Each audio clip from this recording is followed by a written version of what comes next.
I have no idea what happened at Spring Hill, and I've studied it.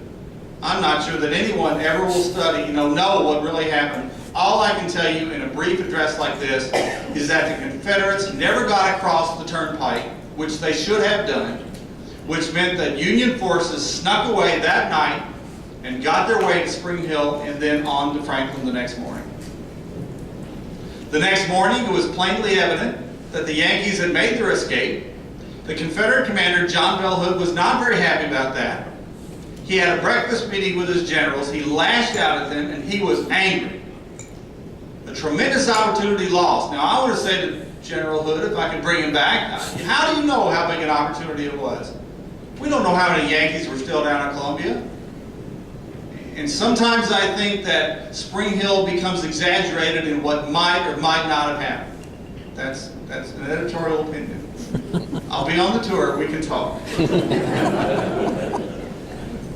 All I know for sure is that his army hastily comes to near Franklin, and he ascends this Winstead Hill that we're going to go to.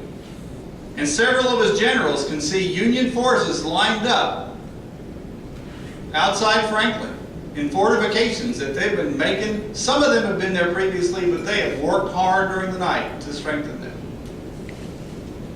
And a couple of his generals essentially say to John Bell Hood, I don't like this. I don't like this setup. We've fought before, and this is not going to be a piece of cake. And John Bell Hood, he's angry. My God, he's going to teach his army a lesson. It's late in the day. It's November. It's going to get dark soon. He sends them forth. And off they go.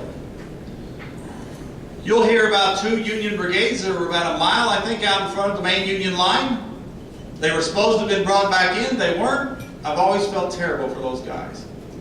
They got sold out.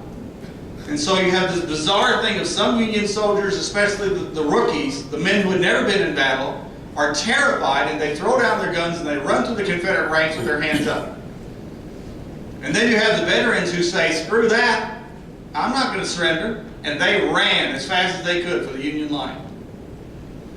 Confederates harder on their heels. So there's that dramatic breakthrough right along the pike where the Carter House is. But that's not all the Battle of Franklin.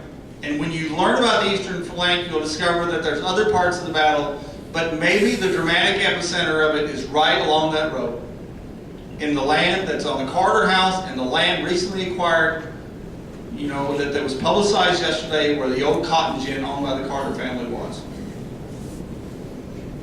They fought for 5 hours, well after dark, which is highly unusual for Civil War battles.